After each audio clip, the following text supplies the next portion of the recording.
Yeah, you know what it is, y'all. Do say Friday back with another exclusive, and this time it's super exclusive. Y'all just don't know. Rel Carter in the building. B Axelrod celebrating Jewish holiday today, so he out. But we got my guy in the building, my brother, my partner, somebody that helped me grow in this business to where I am. Man, oh man, we got Young Guru in the building. You know what I mean? Finally, I'm here. I wasn't gonna do no podcast, but Bleek Carter said, "Yo, you gotta do mines." I'm like, "Yo, I'm there." Yo, you was the boss last week. I gotta be the boss this week. We alternated bosses. Say no more.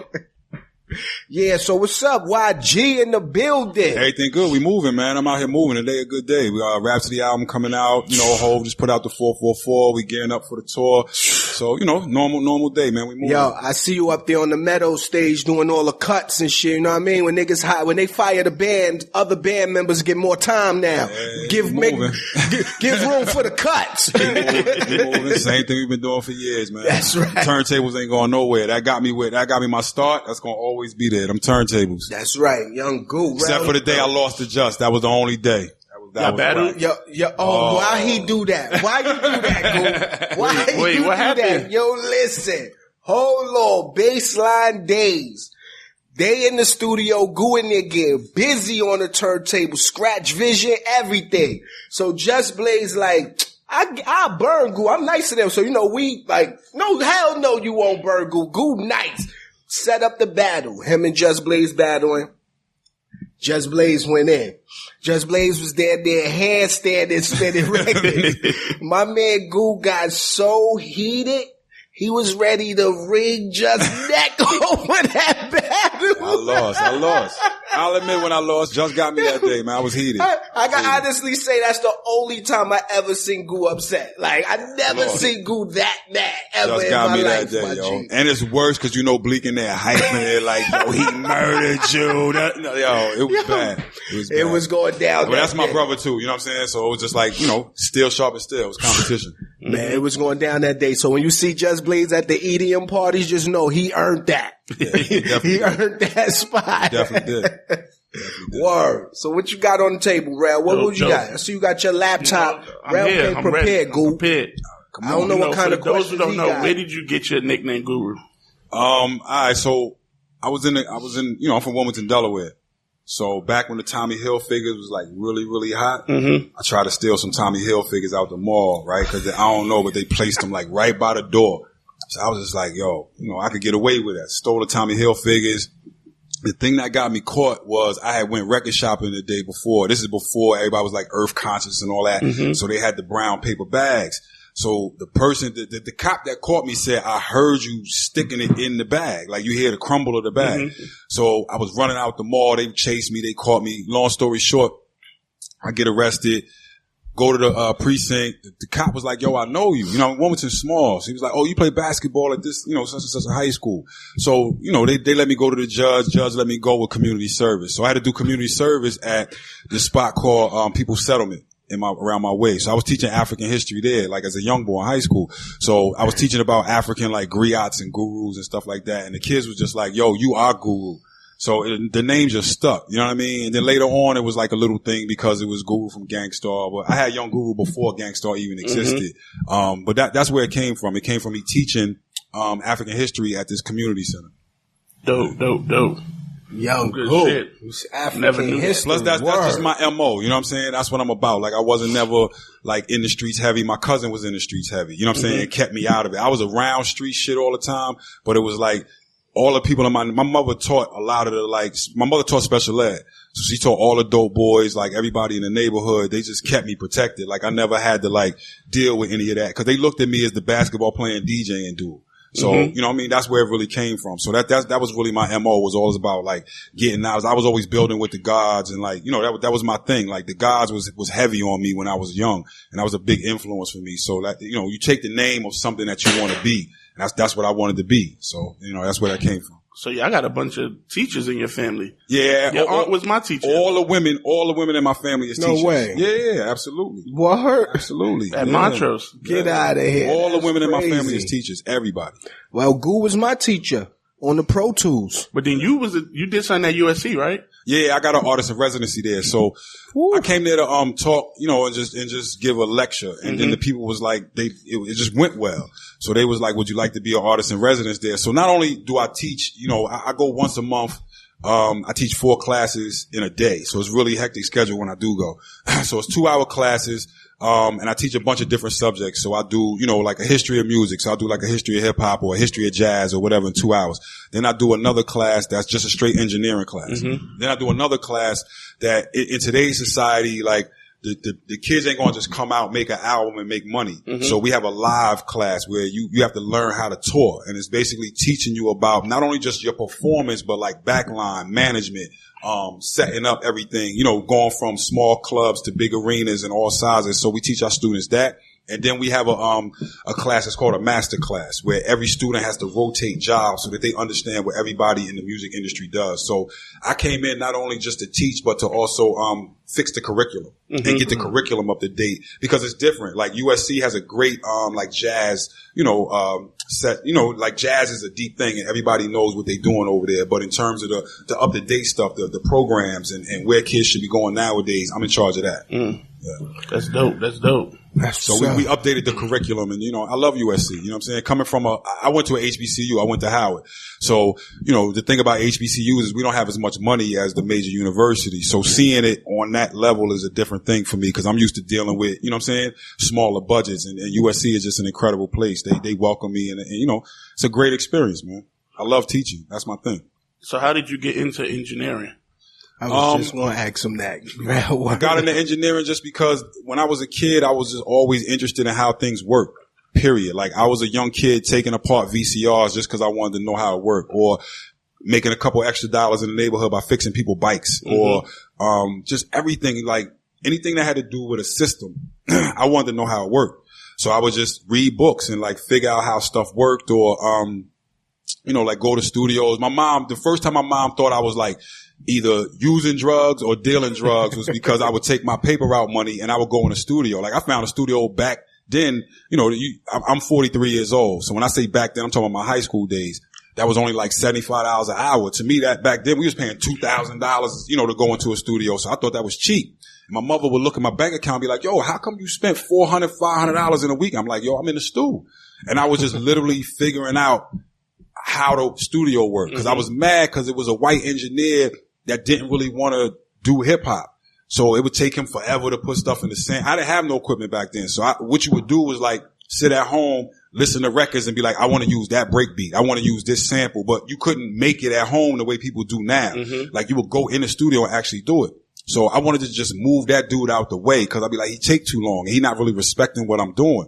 So I became that guy for everybody. And then like a lot of the local hustlers were welcoming to me. Everybody had different pieces of equipment. They would have MPC 60s or this person would have like the, Ensoniq, 16. That's what came before the ASR or things like that. So I would have to learn if I go over one hustler house, he got one system. I have to learn that. And I go over another hustler house and he got a whole other thing. And I have to learn that. So pretty much around the neighborhood, people be like, Goo know how to work everything. And then I started getting money by like all the local hustlers. Like when crack hit Wilmington, you have real 18-year-olds that had that cake. You know what I mean? So they wanted to become rappers and, it's the same thing. So they would hire me to just work their sessions. And that's how I started learning all the equipment and meeting everybody. So everything was self-taught. Yeah. Now, for me back then, it was nothing to be like, I read a lot. Still to this day, I read a lot. So back then, I just got a library card and I would just go to the library, pull out books. But I wasn't a nerd in terms of like, I'm not cool with everybody. I would still have my 40 be on the corner, but I have a book in my hand. You know what I'm saying? That's 8 o'clock, 9 o'clock at night, but I would just have a book. And it was regular for people to see me on the corner with, with a 40 and a book in my hand. I'll just be reading and learning. Dope. That's crazy, man. So, I know the story, Goo, but tell the people how you got involved with the rock, like how you came to be like being like the main engineer for the whole Rockefeller. Cause one day, of course I met you through mutual friend L'Oreal and Beehive. And then it just grew from there. And I know a lot of people want to know how. Really, it's simply put, it was through Bleek. And that's not just cause he's sitting here. That's really how it happened. I went to Howard again. So then I was working for Chucky Townsend. Back then, Bad Boy was popping. You know what I mean? And everybody that came from Howard in some form or fashion, like Puff said it for us. Because he went to Howard. Yeah, Puff went to Howard. So then in 92, you know, like, it was a thing, like, when I first got to Howard, it was amazing to me to see the amount of people that was just like involved with the music industry. And I was like, this is amazing. So my freshman year, you got to think about it. Like the R&B group Shy is walking around singing on campus. Diggable Planets went to our school. Bad Boy hadn't started yet, but the foundation people for Bad Boy was still there. So Nasheem Merrick was there. You got to remember D-Dot and Ron Lawrence was a group, called Two Kings in a Cypher. Right. So they was there, and it was like they had a video on BET, and that was an amazing thing to us. But like Chucky Thompson was there, who later on went on to do like, Mary J. Blige's biggest album, My Life, and Faith's first album, and just like all the foundation of what Bad Boy would become was on that campus. But Puff didn't start Bad Boy till 95. And I feel stupid too, cause Puff had a meeting, on campus one time, basically like who wanna roll. But the feeling on campus was like, he just got fired from Uptown. You know what I mean? So it was like the same way that people wanted Puff to like lose at certain points. They'd be like, he win too much. Right? So it was like, people was like, nah, he just got fired from Uptown. He ain't gonna be nothing. And I remember he made these postcards with him on the Jersey side looking at New York, and it just said Bad Boy on it. And I was like, nah, I'm not rolling. You know what I'm saying? So it was just like weird, but that was the start of it. So in 99, I came up to New York because I felt like everything in DC, I had reached a plateau. Like I had did every party. I was DJing down there. That was really how I was surviving. And I felt like, you know, I'm doing every party. I'm only making a certain amount. I had my daughter in 96. I was like, I can't keep making this couple like, you know what I mean? Couple $1,000s. I got to move up. And DC just felt like I was moving in the same direction. So in 99, I came up to work for D-Dot, on the Mad Rapper project. And that's what really got me in New York and like, meeting all the MCs. You remember, it's a compilation album. So by the time I got done with that album, it was like I had recorded Puff. I had recorded Eminem. I had recorded you know, whoever you wanted, the Beat Nuts or Busta Rhymes or whoever else was on that album. And I was working for D-Dot for like a year. And then, you know, the Mad Rapper album came out. It did what it did. And I was like, okay, I got to find some management. So I found a girl, L'Oreal. So she was working at Def Jam. She was an A&R administrator. So she was basically placing me in different sessions. And, you know, I was like, yo, I know how to work every board. So it was one day where she called and she was like, look, my man Pat Viala, he got an emergency. He can't make this session. Can you go cover for him on this one session for this guy named Bleek? So I was like, cool, I'm going to go to the session, right? I met Bleek and it was just like, it instantly clicked. Like we just became brothers like the first day. You know what I mean? Like you meet somebody and it's just like they super cool. Or I don't know if Bleek had ever had somebody sit in that chair and be like, you could rewrite the rhyme or you could do it better. It wasn't like I never wrote a rap for Bleek. It was just more like, I don't like this word. You could change this word. Take the S off of that word. Then you could say it better with the pocket and this and that. And then from that moment, he was like, yo, give me that kid back again. And we back then there was no bass line, there was no nothing. We was bouncing around to different studios. So Bleek was the one that just kept calling me. But this was to understand it. I didn't work on Bleek's first album, but the second album to understand is when we really got close and like, that's my brother for real. You know what I mean? We did Right Track, Brielle, Quad. We was in every studio in man until Oprah brought them all. Yeah. And then it was like, you know, they built Baseline. OG Juan, Jay, you know, they all got together. Again, God bless the dead with Malik Sealy. Wow. And all of them just created Baseline Studios. So it was super intelligent because we was spending like $2,000 a day to rent out the Hit Factory or whatever. It's coming out of people's budgets. So they was like, yo, why don't we just make a studio? And that was the thing. Once everything got put there, it was that and it was like luck of the draw. So it would be Bleek would do a session and then we would leave and then like Jay would be coming in and Jay had another engineer, right? And then that engineer started messing up. So then Jay was like, yo, let me use that engineer that was on the Bleek session. And that's really how it started. And then it just became everybody. Wow. So, but I'm making this point to say that if it wasn't for Bleek, like I would have never been in that situation to begin with. So that's really how it happened. It was just natural. And then like, you know, hip hop, everybody was like, yo, Goo, you should just start working all the sessions. So it basically became like my apartment. Like I never really I left to take showers and that was it. Like I was there 24 hours a day. You know, artists will come out the club at 3, 4 o'clock in the morning. They know I'm there. I might be sleeping on the couch, but they'll just wake me up. You know what I'm saying? Roll up, boom, we get to work. Like, that was really how it was for a long time. That's how Bleek is now. Yeah. It's the best, man. It's the best time of our life. That's Baseline, man. One of the most loyal people I ever met in my life. It's only like rare that you meet certain. My assistant, God bless the dead, Kamel, was another person like that. Yeah, but it's only been rare people in my life that's like, no matter what, they just loyal to a fault. You know what I mean? Like me and Bleek never really had a real argue. We argue about music. Like you bugging, you know what I'm saying? That verse is hot or that beat is hot, but we never had like a personal argument. You know what I mean? That's just my dude like that. Yeah, we've been moving for years, man. This game, just to see everything come from baseline to now, man. Like, how'd you get involved? Like, cause I'm gonna tell you this. This just blew my mind. I'm sitting in the crib watching, this was last year, NBA Finals, watching an NBA game, you know, and I see my man on TV in the AT&T commercial. Mm-hmm. And I'm just blown away, like, maybe he could give me a free plan now. Like, I definitely got the hookup. Yeah. How did this move just happen? Cause that's a major move. Then I seen you do like the car commercial after that. Like, it's a major lesson for me. What it was, and this is for, I'm saying this, I have to give you the long story so that people understand, like, in today's day and time, it ain't like it was before, where like, you go train for something, you get a job in that thing and you stay in that thing for 30 years and then you retire from that. I was so spoiled. Jay said it. He like, "Goo, you spoiled." But I was so spoiled because once I hit baseline, I never had to go out and search for work. Like the rotation would just keep me working. Like I was really caking off by the fact that once I get done with a Bleek album, I'm moving to a Beans album. Then I'm moving to a Young Guns album. Then I'm moving to Cam album. Then I'm moving to a Diplomatic Immunity album. Then a J album. Then back to Bleek. Like the rotation just kept going like that. So around like 2009, MP3s came out and it just ripped an asshole out the whole industry. Mm-hmm. Like the first people to feel it was the studios, because at the same time that you could like start uploading your music, artists started understanding like, yo, I could go to the store and buy an inbox now and start recording myself at home and stop paying this $2,000 every day of going in the studio. So now engineers that was making $400,000, $500,000 a year is now being reduced back to like $100,000. And I still had Rockefeller. So I seen a lot of my peers that was caking off, like not knowing where to go and not having nothing to do. So it was like, I got to diversify. I got to do something else. I got to start moving in these other circles. So what it was me saying, okay, here's all the places that I haven't touched for a long time. For those many years, I'm stuck in that one room, not in a bad way, but I never really went outside. Mm-hmm. You know what I mean? People heard my name, but I wasn't going out. Like if it wasn't a project that I was involved with, you wouldn't really catch me in the club. Like I'm in the stew.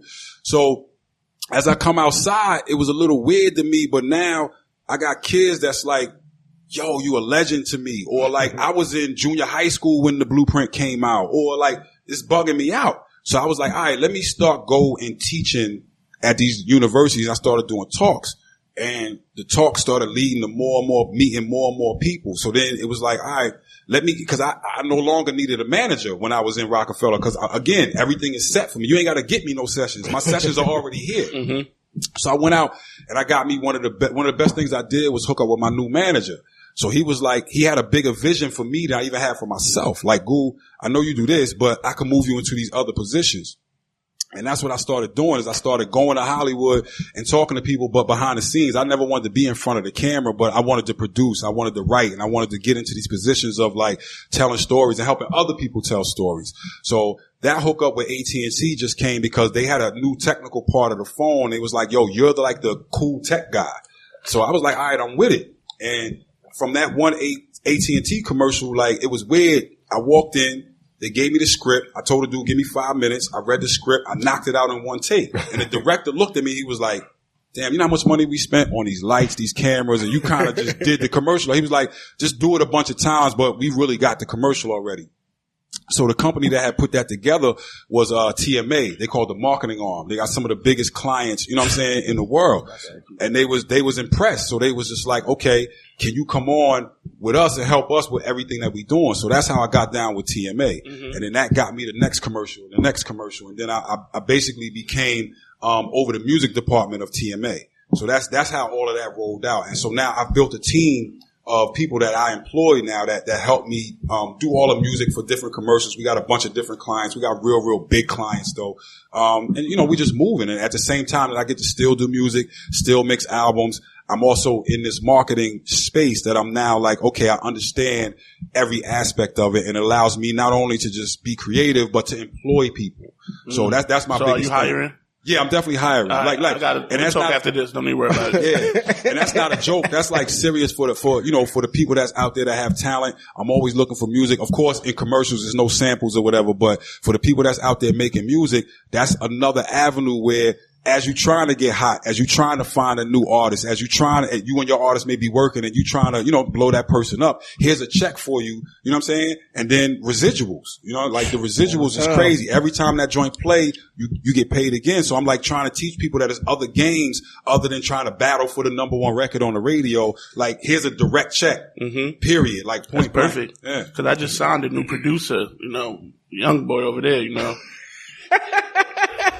I just signed Bleak's son, so we need some check. You know what I'm saying, Rel? Keep it going, baby. Yeah, keep it going. He told me he trying to get his own apartment, so gotta get some check. Already? He only 15. He want his own apartment already? Hey. God damn, Bleak. You say he learned from you. I ain't mad at him. But yeah, man, like, I just want to let people know, cause like you said, like, we didn't have cameras and there was no social media when we had Baseline, none of that. And I just want people to know, like, Goo was the brains behind a lot of shit that went down in Rockefeller. Like I was just talking to Shane the other day. Big up Shane. You know what I'm saying? And we had some good assistants. We had some good assistants in Baseline. Shane was one of them. Kamel was another one. Yes, Andy. We had some great assistants. But definitely. Shane was the one that was like, when I first got there, Shane rolled out. Shane helped build Baseline. Definitely. Yeah. And I was talking to him the other day because, with the hurricanes and everything, I was just checking on him, making sure him and his family good.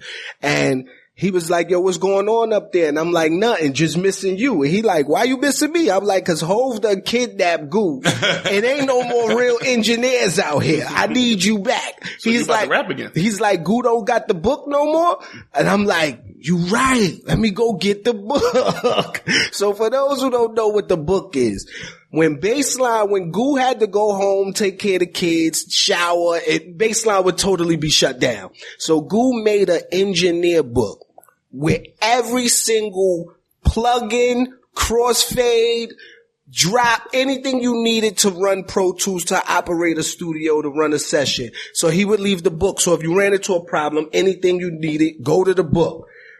And no lie, I taught myself how to work Pro Tools, Logic, all of that, just from Guru book. And it's like, or it'd be like, yo, it would literally be, it's a main room, and it was a B room.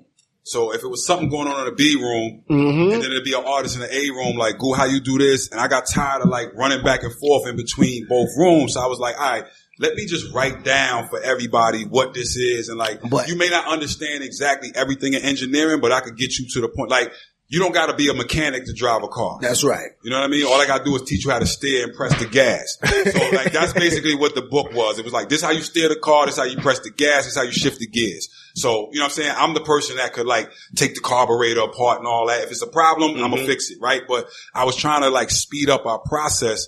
And then you got to remember, when we first started Baseline, there was no Pro Tools. We was working off tape. Yeah. Like literally you had to put a tape up, record, take a tape down. And then when we got Pro Tools, it just sped everything up. It was like, instead of me doing 2-3 records in a day, I could do 7, 8, 10 records in a day. Cause at the same time that like Bleak might be writing and recording, you got 10 other people that's got headphones on and they writing raps to whatever beat on like the little CD joints. So back then we used to have DAT tapes and you just be writing. Or cassette.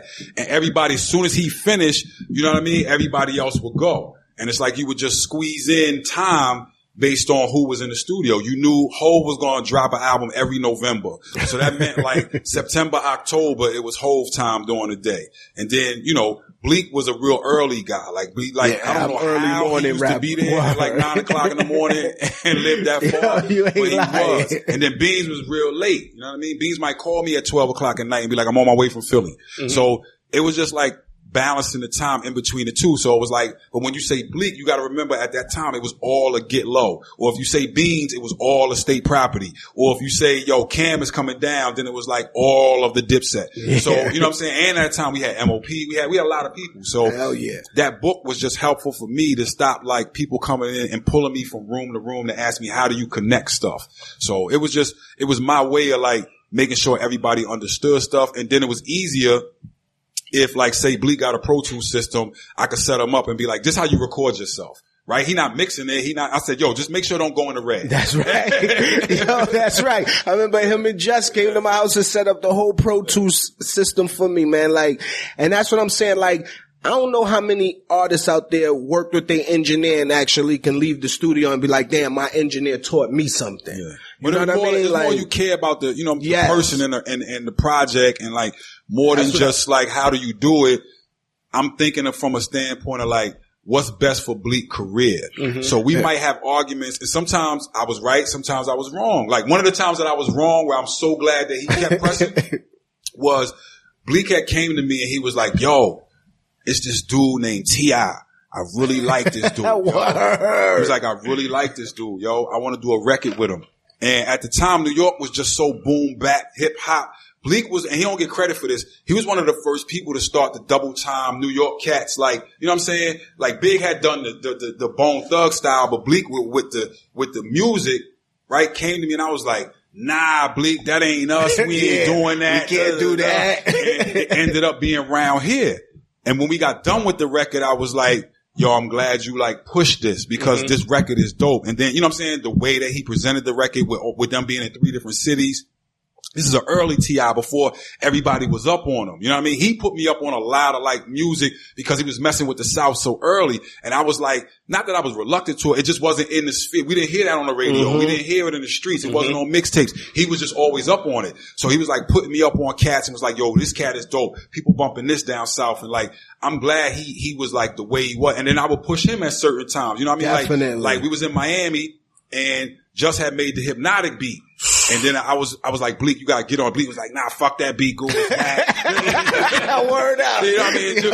But I was like, sometimes I'm like, nah, you don't see the vision of it. And then he finally did it. And then that's when, you know what I'm saying, everybody else laid their verses and Jay got on it. It was like, we would do that for each other. But it was like knowing that even if we arguing, I'm trying to think of what's best for you. I don't mean no ill. You know, it's like total confidence in your team that they don't mean you wrong. Your man is just arguing from his perspective. Mm-hmm. So whatever I think will make you better is what we go with. Type of thing. Right. You know what I mean? Or just the way that we worked. It was one of those type of things. And I can contest to that. That's real, man, because we done met producers in the gas station and went to Goo Crib and laid records down that made the album. Yeah, or things like that, man. Just come to the crib. Like it was one album where we like, it took us a long time. We was finding a groove and we spent mad money. So then the label was like, yo, we ain't got no more money in the budget. And I'm like, all right, don't worry about it, Bleek. Just come to the crib. We're going to knock the rest of this whole album out in the crib. And that's what we did. You know the whole same budget we talked about a couple episodes ago. Yeah, the 534. Yeah, 534 cost us a lot of money. We kept a little bit of the budget, but then Jay beat us out the back end of the budget too. Cause when he found out we did it at Goo Crib, he ain't want to, he ain't accept our invoice no more. We did a lot of 534 at the crib, but it was my man. Like, I don't look at it like that. I look at it as my man. And then like, I look at it like, if it wasn't for him, I wouldn't be here. You know what I mean? So it's like, whatever he want, I'm going to make sure we just get it done. That was the whole point. Nah, that's love, man. But we had that Rockefeller run was it, man. Like, baseline, like you said, man, you got me going back. Rest in peace to Kamel, man. Yeah, good Lord. Kamel was him, Shane, Andy. Baseline was that was our headquarters, and that was like, if we would have had cameras in there, if somebody, no name, no blame, wouldn't have stole your camera, you know what I'm saying? We could have probably beat everybody to the jump with the reality shows, cause Goo used to have a camera set up every day for everybody that come in the studio. It didn't matter, like, and he would have all the footage, and then one day somebody stole a camera and popped up with a new car. No name, no blame, but you know who you are, cause we know who you are. One thing I remember about the studio was when y'all used to have the battles. Y'all would have upcoming like people like that's trying to rap for y'all. Keep it real Wednesday, keep it real Thursday, keep it real Wednesday. Like, yo, So they come rap for y'all, and then they don't know that Freeway about to battle them on Young Chris or PD Crowd. I remember one of them. That shit was fun. Yeah. Jay used to always have a new producer on every album.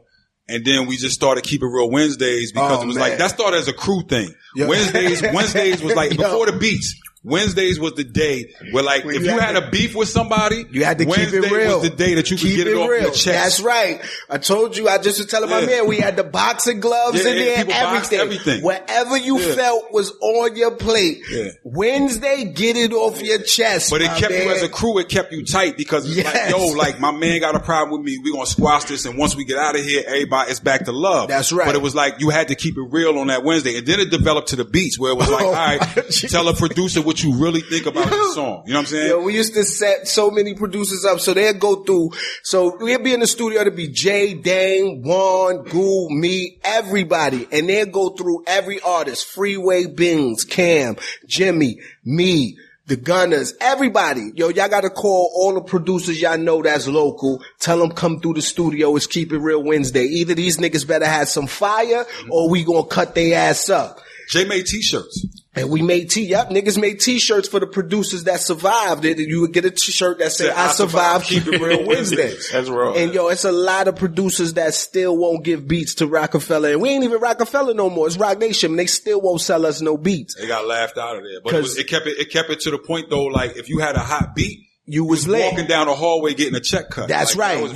You was leaving the room, going to the next office check. Yeah. But if you had that bullshit, your career might have been over. It was real. I'm playing. Yeah, it was a good environment, man. Yo, word. Baseline was it, man. I just was telling, and that's where we brought that up because I was telling my partner Germ from Warehouse the other day because, you know, artists is always going to have friendly competition. Like whether Cass and Manolo not feeling each other this week or our other artists or producers not feeling each other that week, it's always going to be that. And I was telling them, yo, back in the day in Baseline, every artist had a problem. Mm-hmm. You kidding me? Like every day it was me and Beans don't fuck with each other. Me and Cam don't fuck with each other. Me and the Gunners don't fuck with each other. But we had boxing gloves in there. So if it got that serious, throw them dick beaters up, nigga. Mm-hmm. You feel me? Y'all niggas go really get it off your chest.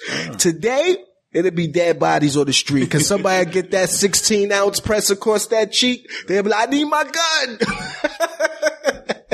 But word, that's how we handle problems in Rockefeller artist wise. We should have took bets. We'd have probably been to casino fight night. You know what I mean? It was just a good environment, man. It was like you got in music, you got certain, this is not even a theory, it's proven. You got really great music that come out of really small places with just a couple of people. Now I'm just talking about rap.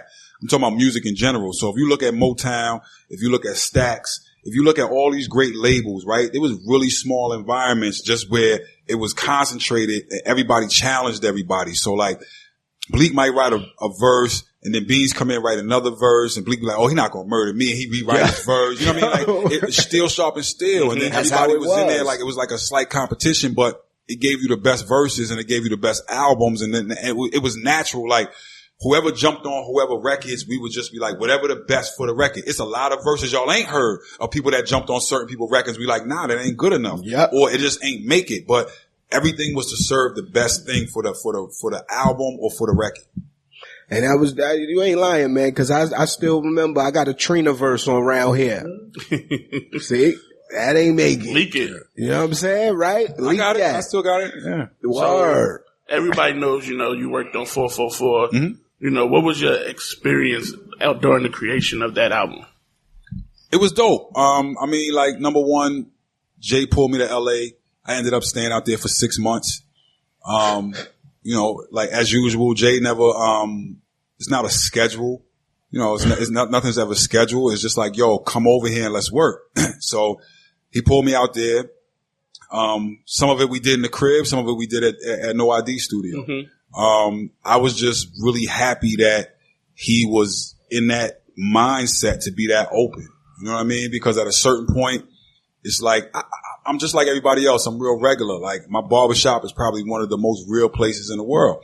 So people will tell you their opinions of how they feel, what they want to hear, all these type of things. And I think people was ready for Jay to be that open because he's never been that open before. And it's like, he has in spurts, of You Must Love Me's and things like that. But to be that open at this time, but not even just for him being that open, for the lessons that he's given throughout the whole album. I thought it was real, just incredible for him to be in that position. We was having a conversation earlier, like an 18-year-old kid is not going to respect the hustler that he's seen on the block when he was like this age, and then 10 years later, he's still in the same position talking the same thing. Like, you got to evolve, and you got to show people how to evolve. And I think it's a bigger thing when it comes from him. If you talk about, you know, I think people get some things misconstrued where it's like, I don't want people to think like, oh, saying like, yo, don't go in a strip club, don't throw up money, don't do this. No, we're not saying that. Have fun. I can't tell you not to do something that I did when I was at your same age. But being that I did that,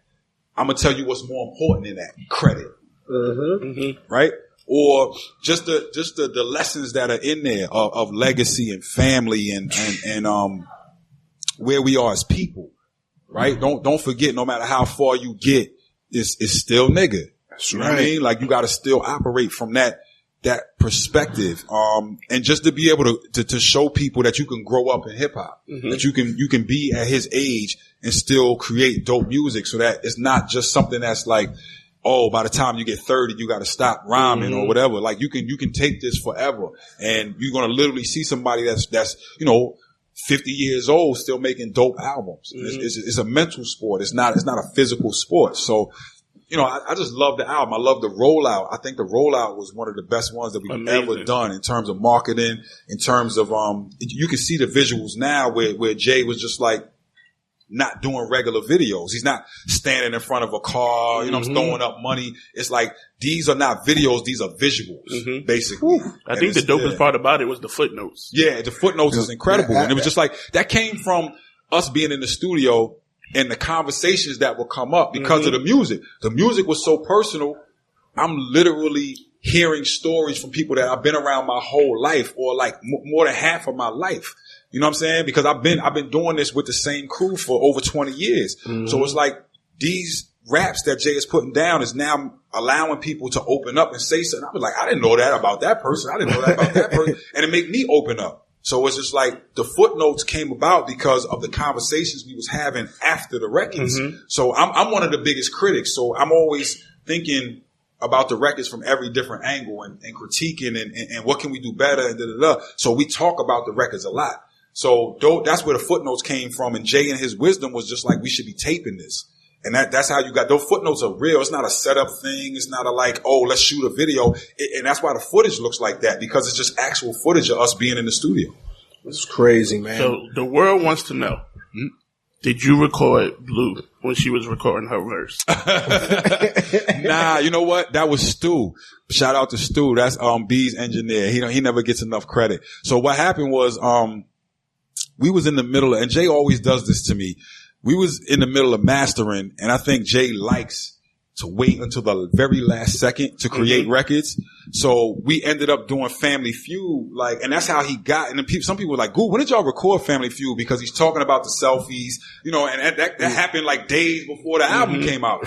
So people was like, "What happened?" I was like, "Yo, he called me to the crib. We recorded Family Feud, and I was back on the phone, talking to the mastering guy. I had walked outside, and then there was another beat that Jay was about to rhyme to, and the beat was just playing, and Jay was thinking of it's one of the bonus songs, We Family, and before Jay was like, had laid it all the way down, the beat was just playing. So then Stu ended up recording, Blue doing the freestyle, but it was just so dope to hear her, like, you hear the pockets that she's hitting, and then to have the whereabout to like bring back the hook was a huge thing. You know, like, everybody don't have that ability at that age. You know, that was a crazy thing for me. But it's another thing that makes the album just so personal.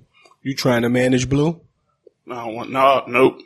I just checking. But just to get on another note too about the album, I remember having a real personal conversation with Guru about Jay doing the album. Yeah. I remember I called Guru and was like, "Yo, really address my frustration that I didn't want Jay to record another album."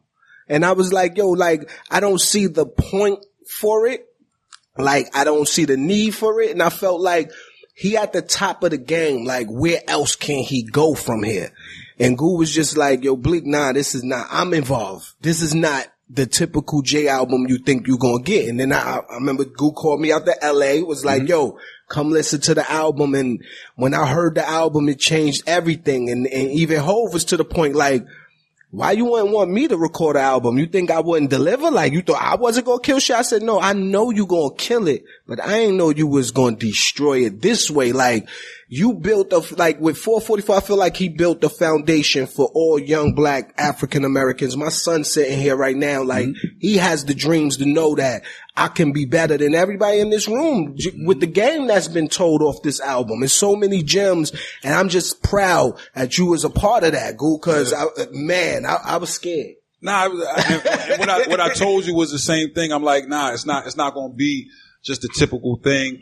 I hear the streets. I hear what everybody talk about. Like, yo, Goo, you know, how much more can your man talk about how much money he got? I know how much money he got. I know all the things that he achieved. So, you know, we know what people talk about. Like, I'm not oblivious to that. But at this point, it's not about obtaining things. It's about achieving things. You know what I mean? It's not about just let me obtain. When you don't have nothing, yeah, that's what you want. You like, let me get this money. And it is still about getting money, because don't get it twisted.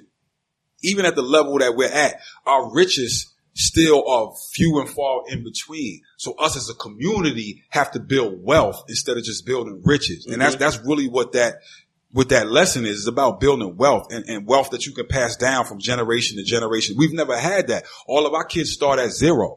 So we're the first generation that actually get to start our children above zero. You know what I'm saying? It's an amazing thing for me to, like, I know where Bleek come from. Right? First time I set foot in Marcy was with Bleek.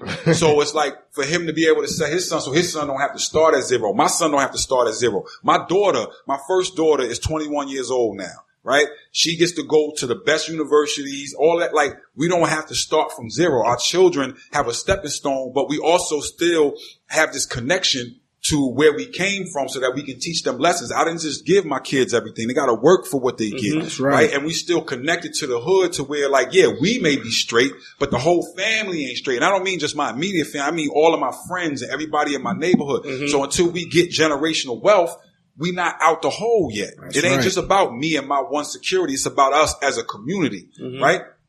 And teaching these lessons so that we could, you know, in your lifetime, you've seen Marcy and the area around that be bought up and transformed. Tell me about it. Yeah, it's like, yo, that happened in one lifetime. Or people in Brooklyn in 8 years ago that sold they joint for like $500,000. Them joints is worth 2.5 now. That's right, 2-3 million. In 8 years, no time whatsoever.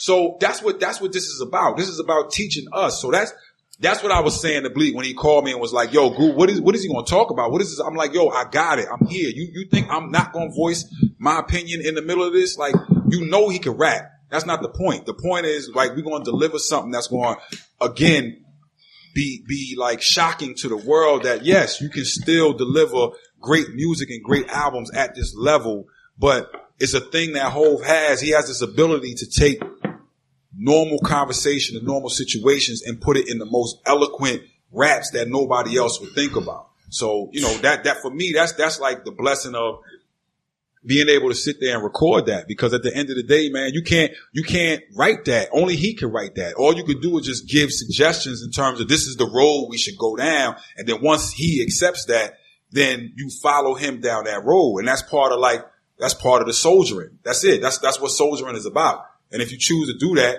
then you got to accept everything that come along.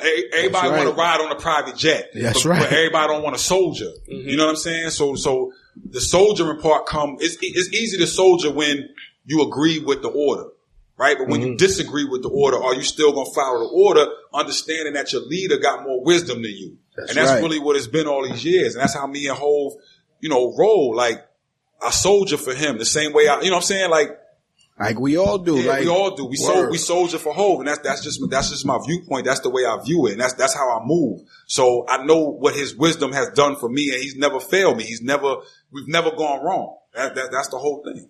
That's right. Like, man, to see what he did at this stage, man, like I said, Goo, and you to be a part of it, man, I done watched grow from like I said, just an engineer in the studio to now to a big businessman doing major things. I got artists overseas in Greece, everywhere. My man Sniper's dying. He booked you for a show. Yeah, absolutely. Like, you know what I'm saying? And he died and he want Guru to mix his whole album. So does Manolo. Huh? I manage Guru. You manage Guru now? If anybody want to get in contact with Guru, holla at me. You gotta move up, man. You gotta boss up at a certain point. And I don't mean the fake boss up like what people be writing on the internet and all that. I'm talking about like, if you really understand what it is to be a boss, it's a headache to be a boss.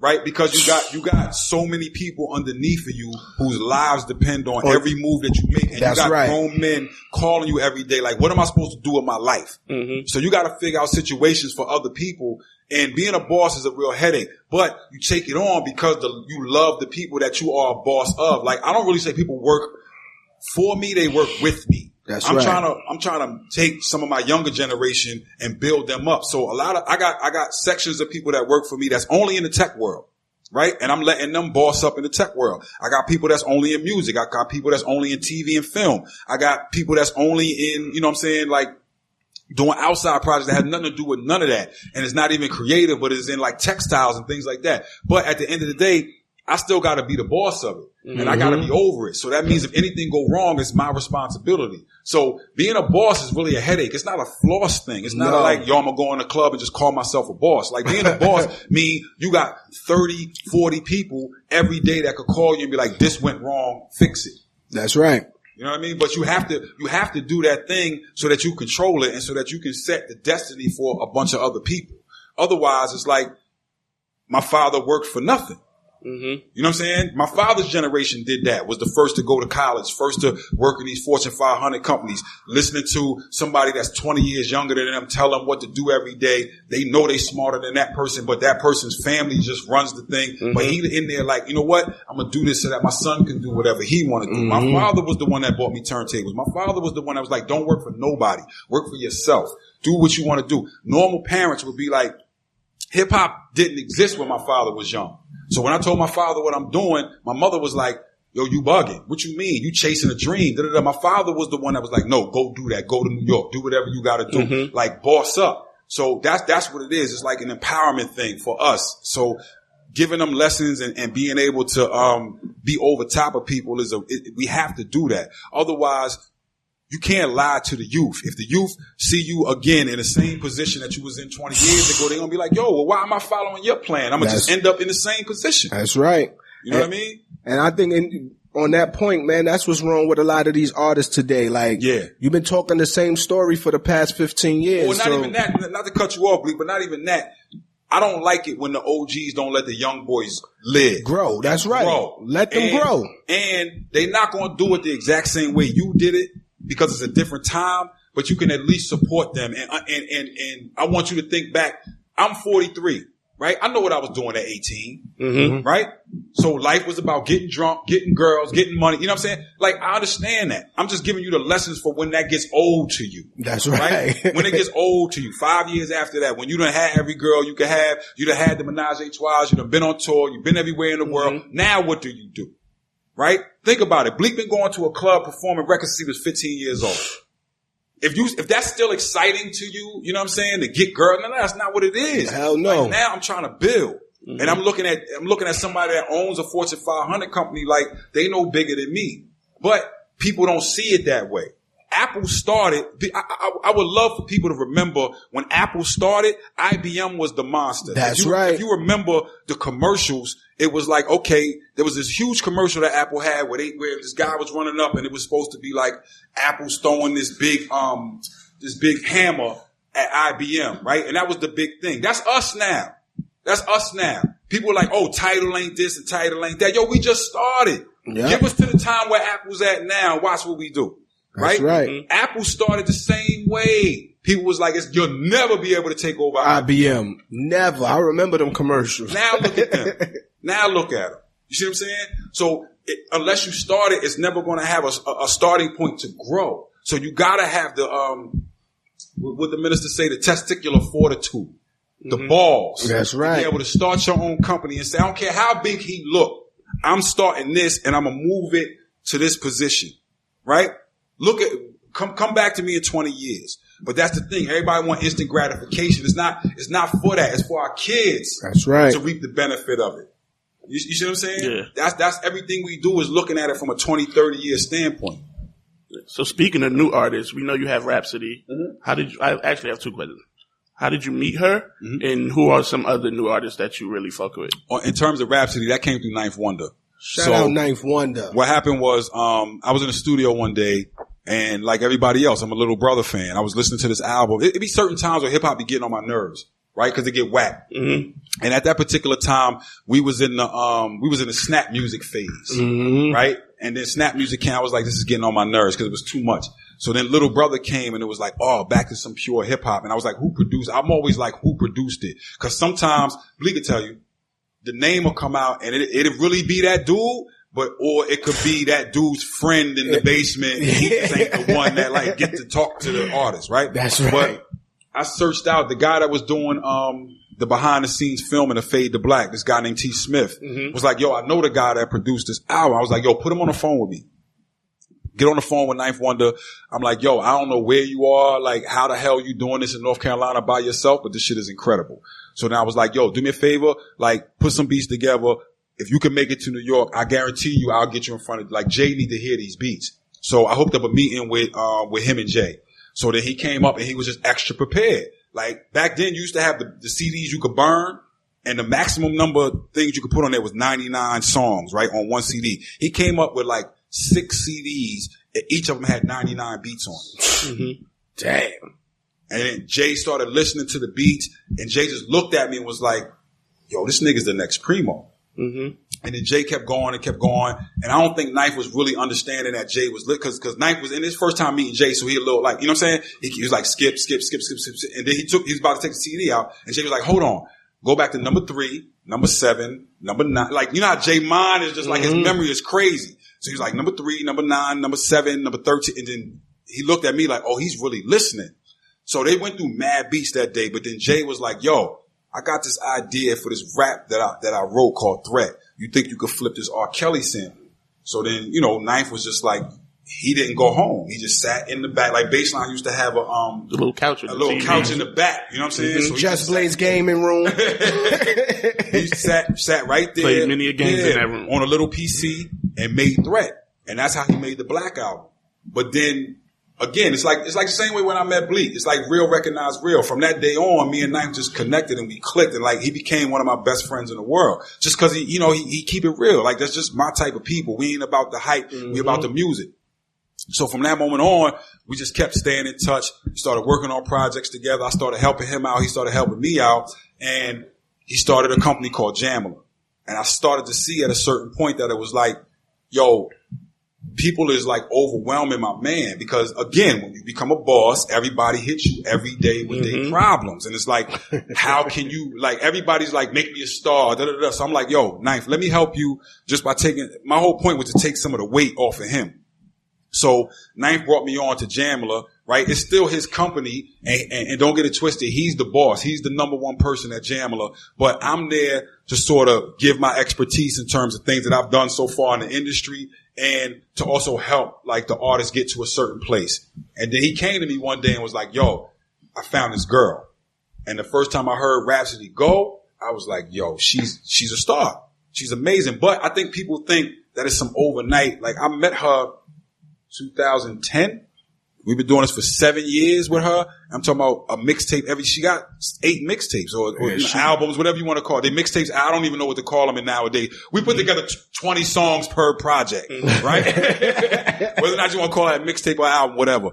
But we keep putting out music, grinding, showing people who she is.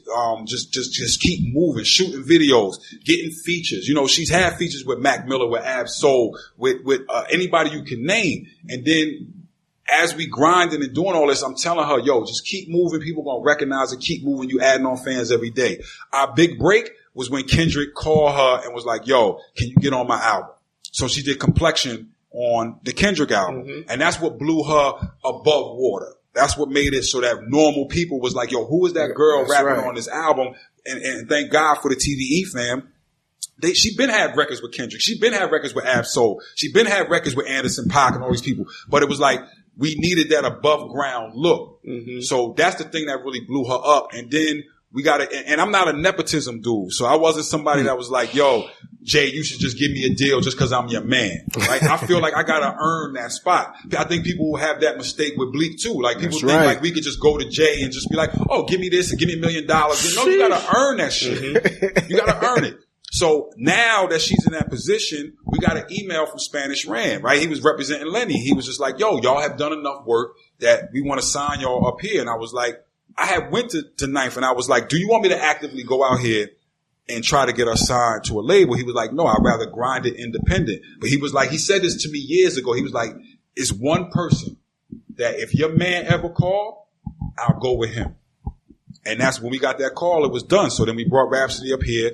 And what people don't understand is like, you could talk independent all you want, right? And I love being independent. But you don't realize how much work it is to be independent. That's right. Because as a creative, I want to make music. I'm not really the guy to be on the phone with everybody all day, kissing ass, playing the politics shucking jiving between like radio stations and websites and all. Like that's not what I do. I accept that now as a boss that I got to do some of that, but I'm really a creative. I like to make the music. So when you have a team like Rock Nation, it allows you to like take some of that weight off of your shoulders and have somebody that's their job every day is to worry about just radio. This is this person's job to worry about just marketing. This is this person's job, a whole department to worry about just art and the way it looks, promotions, and then the connections that you have is stronger. So once we got here, everything just elevated in terms of the way that we can promote the album, put the album out. It wasn't necessarily about the money. It was more about the help with putting the album out. So you could as a leader tell somebody your vision and your idea and they could go execute it versus like, I gotta go DJ a party. I gotta be on the road with Jay. I gotta, do a lecture. I gotta do, teach. I gotta do, so it's only but so much time in the day that I have, and knowing that other people are out there, clearing samples and doing all this other stuff that you gotta do. We sample heavy. We adhere to that part of the culture. I'm gonna never let that part die of what we do. We're gonna always be in that lane, but just expanding what people like in that lane. So for me, that's where the Rhapsody thing come from. I'm just super proud of her in terms of where she's going as an MC. She constantly gets better.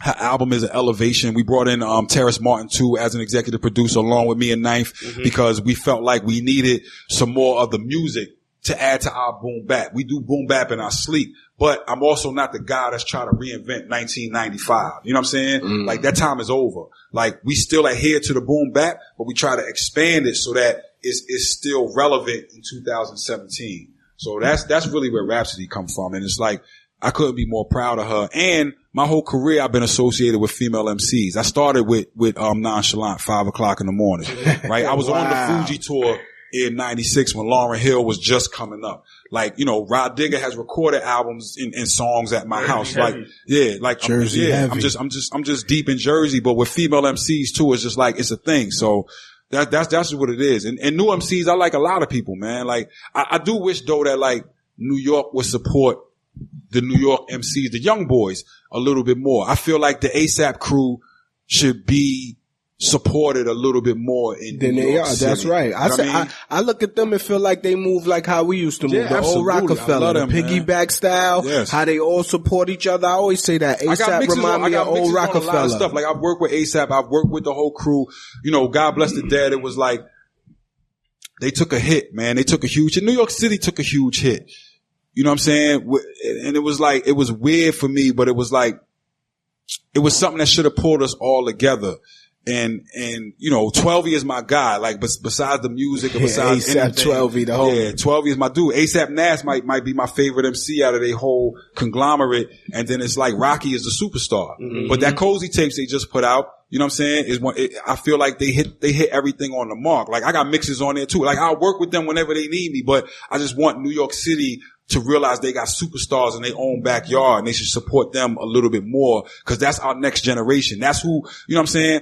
But I still feel like it's still old dudes that's they still want to be the fly nigga in the club. Like, let them young niggas live, yo. Let us live, Bleek. Yeah. Yo, I'm done. You see Casanova and Manolo, I hung my soldier rag up, baby. And I love it. I love that I get to see Bleek. Like, I wrote something on Instagram one time, and I was just like, sooner or later, people gonna realize that Bleek is putting together a strong team. So that's really what it is for us. Is like, go out, find the new MCs, not only give them an experience, but give them the pathway and give them the ability to say, like, okay, let's put the music out, but here, let me put you with my lawyer. Let me put you with this person. Let me make sure you don't get jerked. Let me make sure you understand streaming. Let me make sure you understand the difference between your residuals on this versus just like the money that you was getting. The game ain't gonna be the same. Yeah, you're gonna sell a certain amount of albums, but that ain't what it is. We got our whole streaming service over here. We got all of this set up for you to get the money that you need, and then all these auxiliary things that we can bring to the table to help you build the career. So it's a great time in music because there's more people listening than ever before. Everybody listens to the music on their phone, and everybody in the world got a phone. That's right. So you got more listeners than you've ever had. I got a scholarship in South Africa, in Langa, right? South Africa. So when I went there, I didn't want to just go there, walk through, and be like, oh, it's fucked up in here. You know what I'm saying? Oh, I feel so bad. Hand out some money. I was like, nah, let me do something, right? So I'm staying in my lane. I started an engineering scholarship with SAE, School of Audio Engineering, the same one that's in New York City they got in South Africa. So all I do is I pick a student every year. I give, it's nothing for me to say, okay, let me pay for your whole year going to South, but the thing that I recognize is walking through Langa, some people don't have running water and they got a phone. Yes. A phone. Everybody in the world got a phone, which means everybody can stream music. So it's more people in the world nowadays that stream music than ever before. So it's like, it's new. It's a thing that we figuring out. But once we figure it out, like all the artists are going to be able to get paid from imagine if we got paid from every time the Understanding played in somebody's car. Every time somebody press play in your car, imagine if we got money from that. It's like what you said to me on that conversation on the phone. They moved the 3-point line to the layup line now. That's what they did. Or the other way. We was playing in the NBA before there was a 3-point line. Word. You know what I'm saying? So my numbers, when you look at how much I averaged every year, it was no 3-point line. Now it's a 3-point line. It's a little bit of like, but that's the game. That's where it is. And we want it to progress. And we want our artists to be able to maneuver in this new world. And it's not something that people should be, upset about. It's like, yo, it's pregnant. And what I mean by that is it's just something new being born, and we're at the time when we get to design it. We get to go to there's people in Congress right now arguing, people that look just like us, arguing for all these laws. So it's like, this is the time when we get to design what we want to do. We may make some mistakes, but we making it up as we go. We figuring out what works best. Things we don't like, we'll cut that off. You know what I'm saying? But it's like, don't get mad at us because we actually out there doing it. That's right. Real shit. Real shit, man. My man Young Ghoul, man, is the genius in the game. You got any last questions you got, Rel? What's your favorite Jay-Z album? That's my last question. Oh, Lord. Kingdom Come. It's mine. Okay. We got a top 3, right? Before 444, there's a top 3. It's Reasonable Doubt, Blueprint, and Black Album, right? Those are my top 3. 444 is so new, but I know it's going to be in those top. And then after that, it's hard for me because it flips at certain. But what's surprising to me is that American Gangster has aged so well and moved up in people's, like, when we put that out, I think because it was associated with a movie. At first, that was supposed to be like, we was trying to make it the soundtrack to the movie. That didn't work out. So then it was just like Jay released the album, and I thought it was just like, okay, good album, but the public has really pushed that album to the top. Yeah, I know people that got that as their number 1. Yeah, people love that. People love that record. But for me personally, American Gangster is top dog. I ain't gonna lie, but it'll never go over Reasonable Doubt. Reasonable Doubt is hard for people that was of age and listening to rap before Reasonable Doubt. So that when that record came out, it was like, yo, who the fuck is this dude? And me as a dude that has parenting that comes from DC, when he hit the Rayful Edmonds lines, I was like, how the fuck does he know about him? You know what I'm saying? That was like a DC thing. That was like, you know what I'm saying? Only cats in DC knew about him. So it was like, when Jay hit that line, I was like, oh shit, he really knows. But then Blueprint is special to me because we made it basically in a weekend. So to make that perfection like that, like we start on a Friday, by Monday we had like 9 songs. and Jay was just knocking the songs out. Like, it was incredible to watch him work like that. And then the Black Album, I feel like he just put everybody in the right position, like picking the right beats and the right songs that he made. But then 444 now is just like on a different level. I think as time goes on, it'll be 4 in my top. But that's not to say like the rest of the albums ain't good. It's just like those are like almost utter perfection. Yeah. Well, the most stressful album I ever seen Goo record was Kingdom Come.